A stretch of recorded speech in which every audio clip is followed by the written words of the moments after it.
Sa gitna ng dami ng pasahero sa NAIA, dalawang mukha ng Kapaskuhan ang makikita. Kung maagang regalo ang pagdating ng ilang OFW at balikbayan na makakasama ang pamilya sa hapag, may ilan ding malungkot na magdiriwang ng Pasko dahil aalis ng bansa. Nakatutok live si Ian. Ian. Vicky, maraming masaya pero marami rin tayong malungkot na tagpo na nasaksihan dito sa NAIA Terminal 3 ngayong bisperas ng Pasko.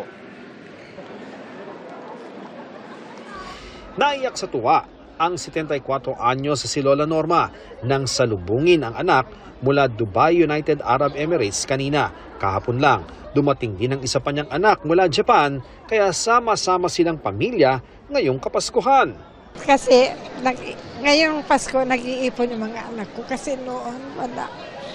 Ako lang ang nagpapasko sa bahay namin. Nag-isa ka sa bahay. Opo.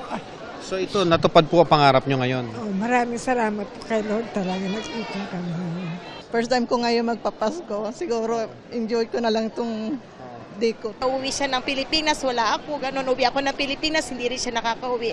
Kumbaga, first time namin magkasama-sama ulit ng 10 years. At hindi lang sila, sunod-sunod ang mga dumarating. Sakto bago ang Noche Buena at Pasko bukas. Tuwang-tuwa ako nga nakarating siya.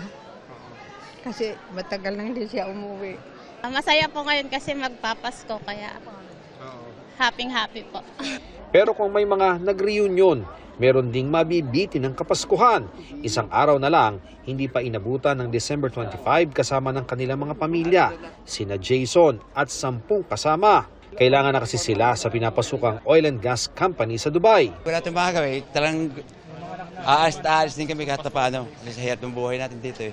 Bittersweet din ang pag-alis ng mag-asawang Feli at Joy dahil kailangang iwan ang mga kaanak ngayong Pasko at sa Abu Dhabi na makakapag Noche Buena. Malungkot dahil iiwanan yung mga kapatid ko dito, mga hipag, mga pamilya ko dito. Pero sa isang parte, masaya din naman kasi yung anak ko po yung makikita ko naman doon, tsaka yung isa ko pong kapatid. May mga inabutan din tayo ritong lilipad pa probinsya. Si Gloria, nahirapang makakuha ng mas maagang flight papuntang Bacolod. At mula roon, ilang oras pa bago makauwi sa Sipalay City. Tiyak nang aabuti ng Noche Buena sa daan, pero magkasama naman silang mag-ina. Mga anong oras kayo darating sa bahay? Mga 2 a.m. So paano kayo mag-Noche Buena? May dala ba kayong pagkain o paano ba? I-delay na lang ang Noche Buena? Dili na lang po, pagdating na lang po ng bahay mag-Noche Buena. Sa tansya ng NAIA Infrastructure Corporation, papalo sa 2.5 million ang pasaherong daraan sa NAIA mula December 20 hanggang January 5. Kahapon lang, nasa 169,000 ang mga pasahero dito. Mas mataas ng halos 10% kumpara sa parehong petsa noong 2024. Gayunman, mas magaan ang biyahe dahil nagagamit ng marami ang self-check-in kiosk. Kaya iwas pila sa mga counter. Mabilis din sa immigration ayon sa Moroccan na si Anas na nasa Pilipinas para makasama ang nobyang Pinay. Sa pagkuha ng bagahe naman, it's very smooth. It's just difficult to get the bag. Okay, because how many everyone minutes? is not it's quick, but there's layers of people like waiting for the bags.